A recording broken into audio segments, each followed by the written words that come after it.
In this lecture, we're going to be looking at Luther and the Thunderstorm.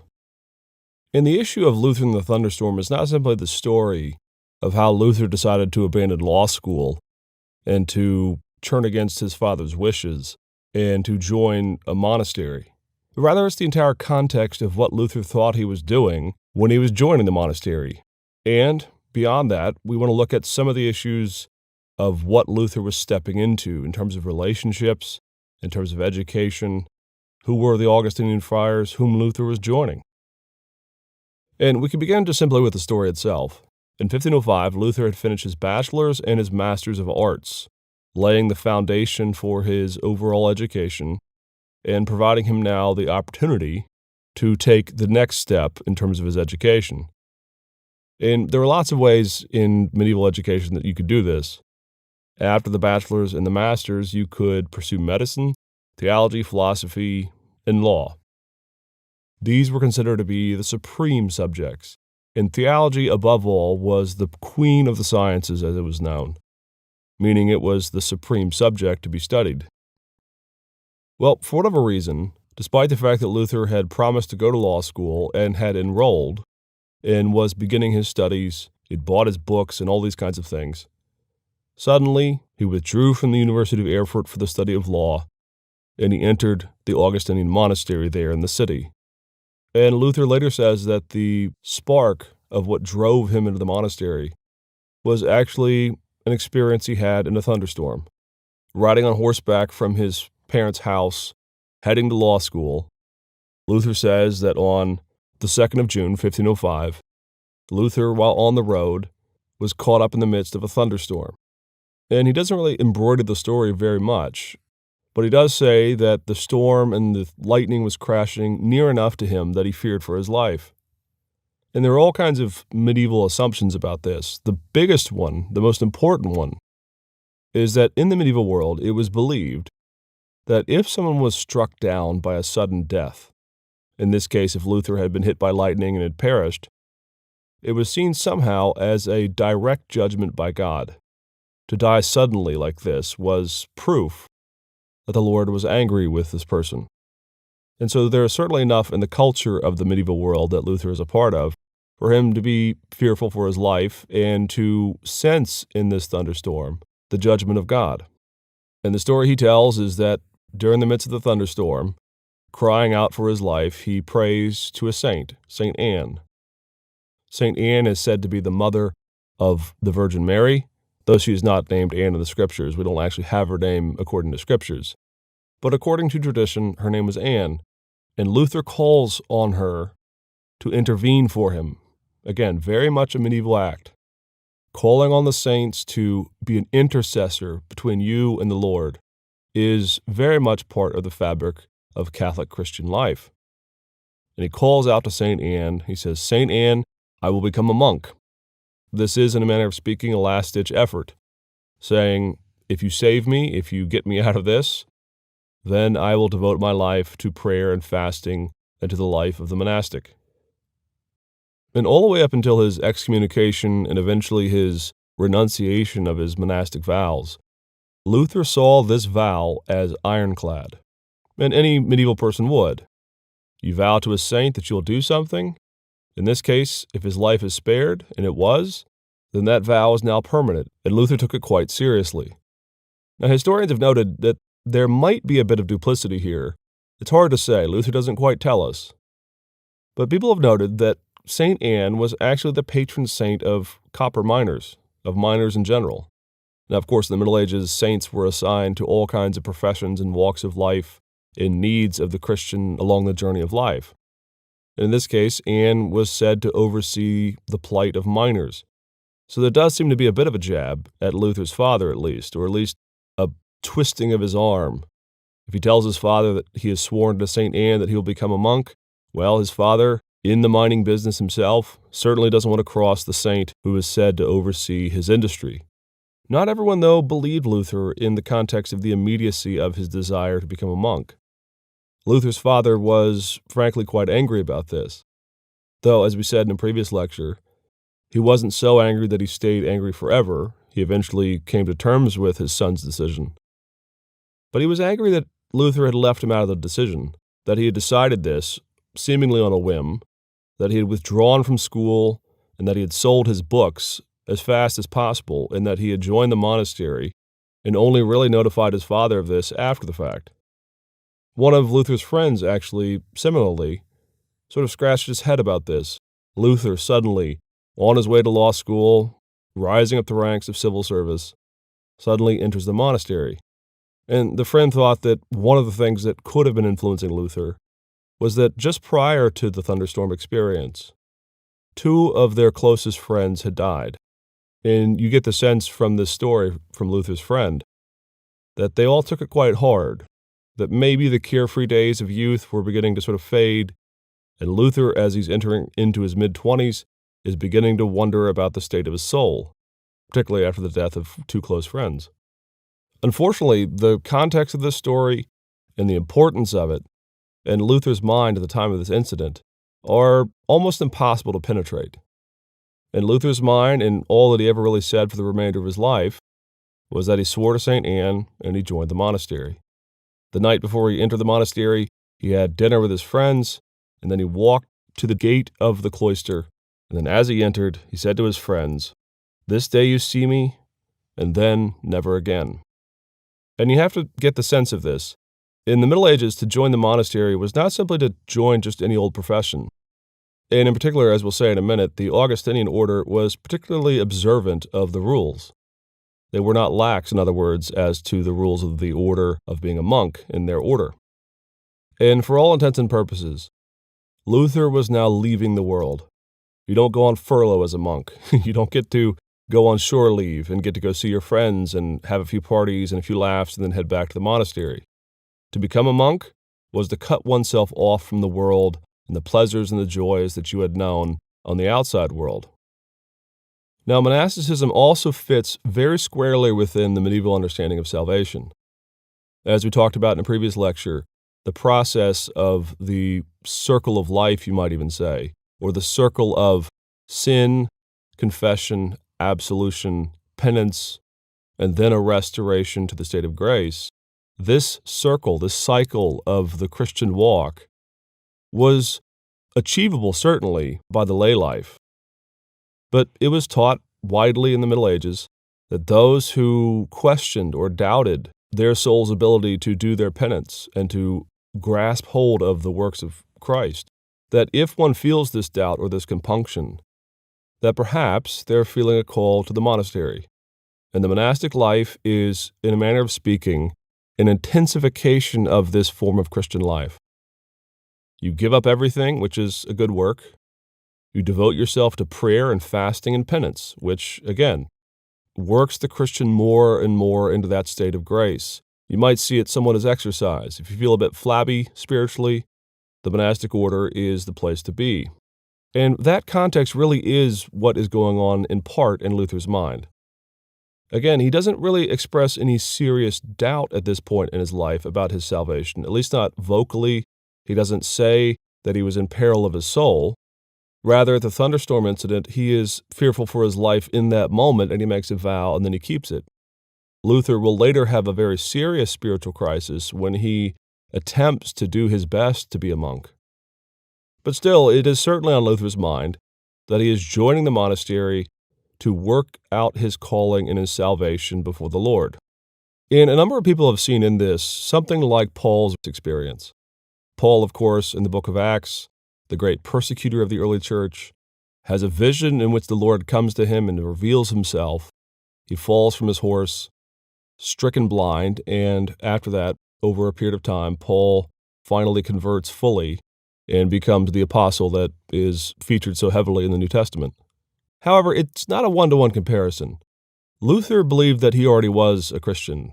There was no sense in which he was sort of a rank-and-file pagan, or that he was somehow backslidden, or that he was corrupt and these kinds of things, and then he has a conversion in the full sense.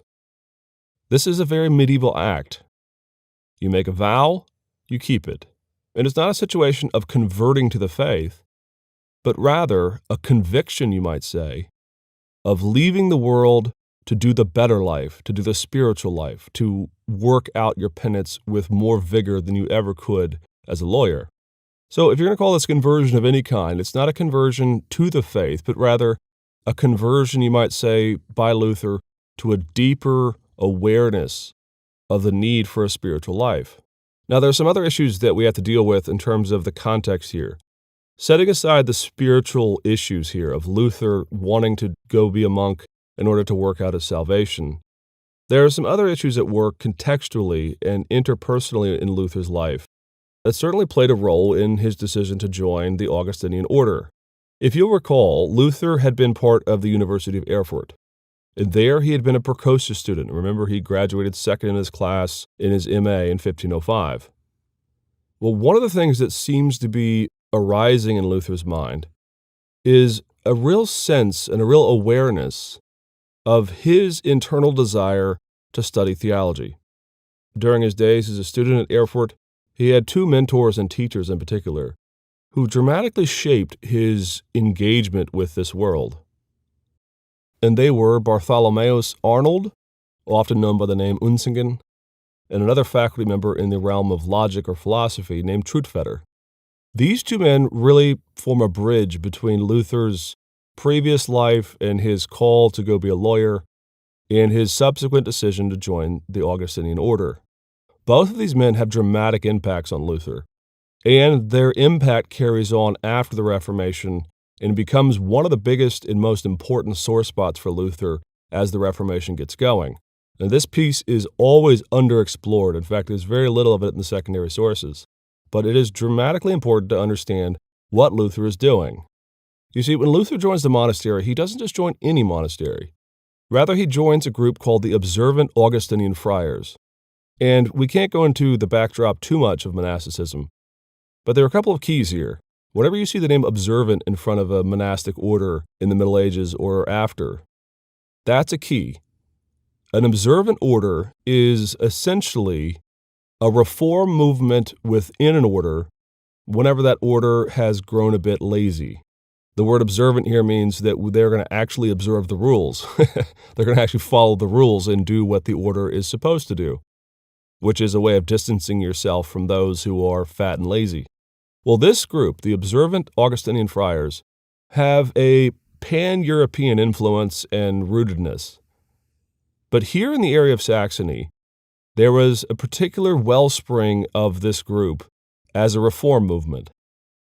And, more importantly, the first reformer within the Augustinian Friars order to give shape and laws and decrees and to become the head of this group was actually a professor from Erfurt.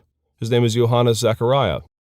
And in 1492, not long before Luther came to Erfurt, he had reorganized and brought together a reform movement of this Augustinian order. And so it can't be coincidence. Luther has spent his time at the University of Erfurt.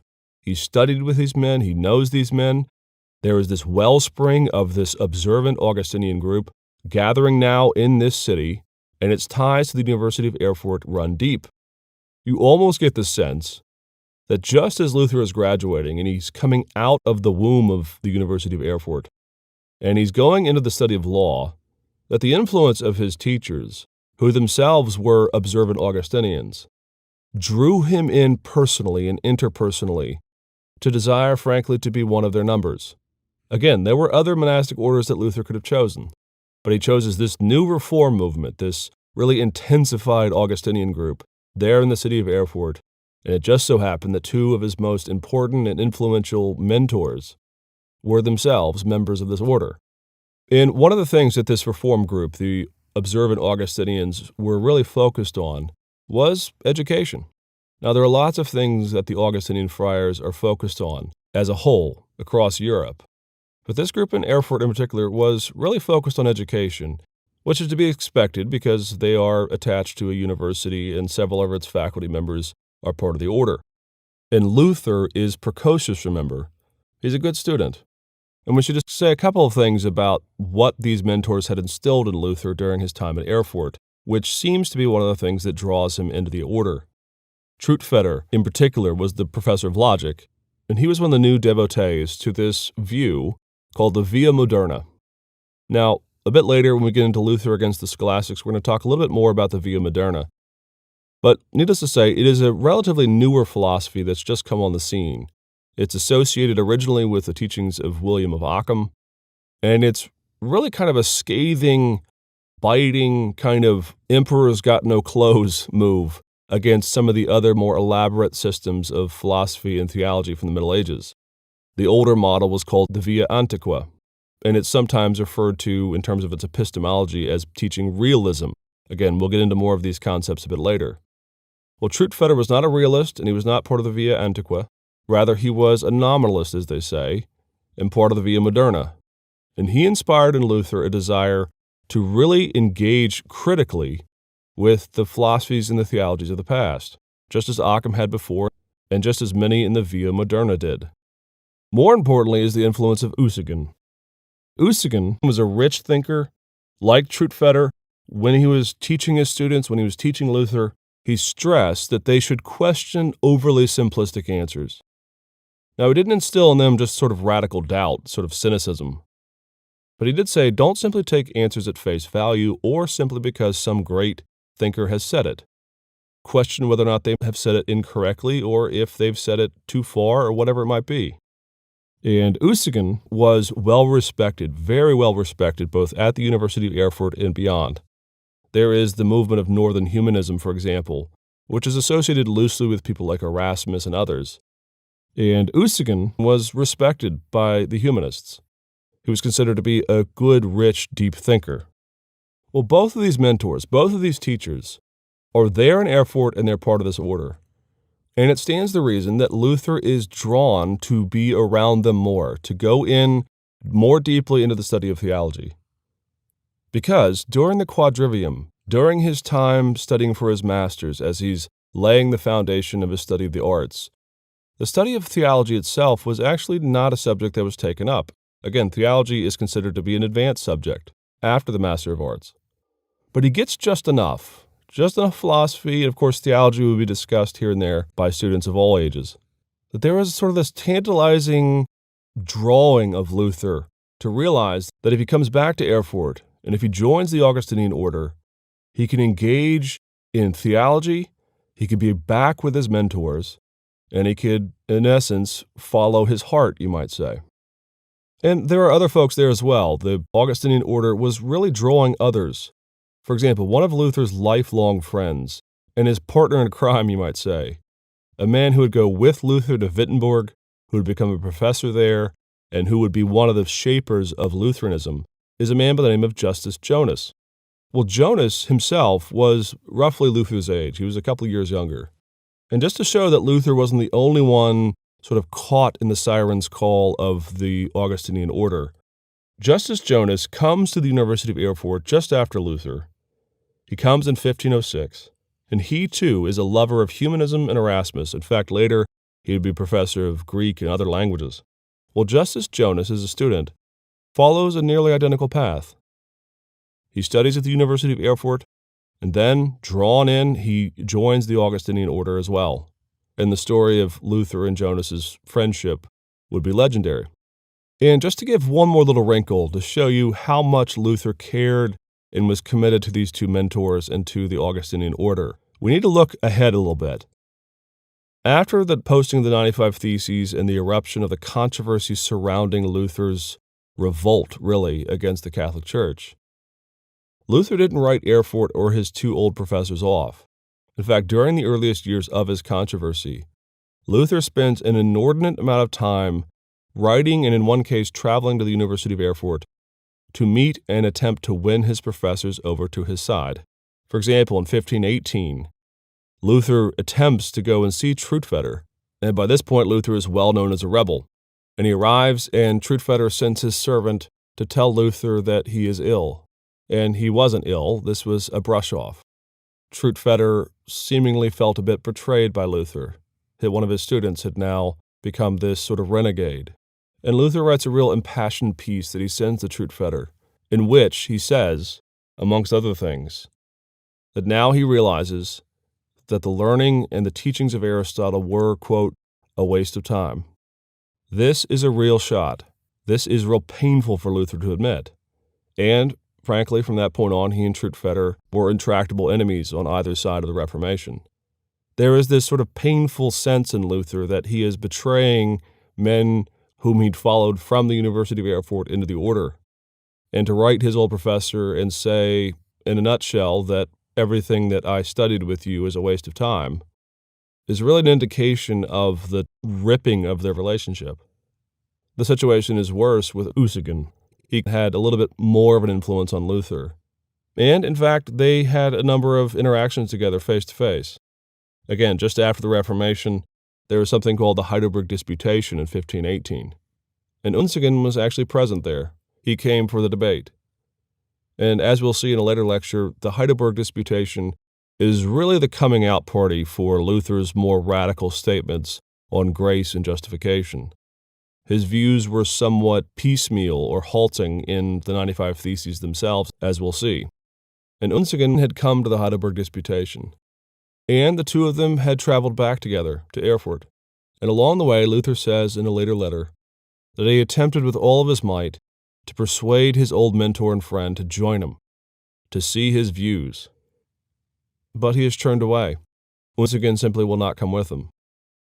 And Luther later admits that Usigen is an, quote, obstinate old man, and again the relationship is ruptured. And in this case, Usigen even takes the fight back to Luther. Several years later, in 1522, Usigen delivered a number of sermons championing traditional views of ecclesiastical authority, which was the crucial issue for Luther in his fight against Rome. His denial that the papacy had authority over doctrinal matters was really the linchpin for all of his other arguments. Luther's old mentor and friend stands up for the traditional Catholic Church, provoking Luther to write a number of serious blasts against his old mentor. And there are a number of stories like this, but what we need to know is that following this thunderstorm moment, Luther personally and spiritually felt a call to the monastic life, and we take Luther seriously here when he's talking about his desire spiritually to become a monk and that he is following his vow. We really shouldn't let cynicism creep up too much and see it simply as self-serving. Still, Luther's call to the monastery was not 100% entirely about saving his soul, but rather there was the added benefit of reuniting with his mentors and his teachers. And as we'll look at in later lectures, the theology that he begins to study and learn at the University of Erfurt becomes the bedrock of the issues that Luther raises first and foremost in the Reformation. He drinks deep of late medieval theology, and after his move to the University of Wittenberg, away from his old mentors, after he has his break in his Reformation breakthrough, Luther turns back, and the two men who shaped his young life now become his enemies. Okay, that's it for this lecture. In our next lecture, we're going to be looking at Luther the monk. Just what in the world happened that drove him nuts? What actions of penance did he perform? Why did he become depressed and angry and bitter? And we'll discuss his next great spiritual advisor, Johann Staupitz.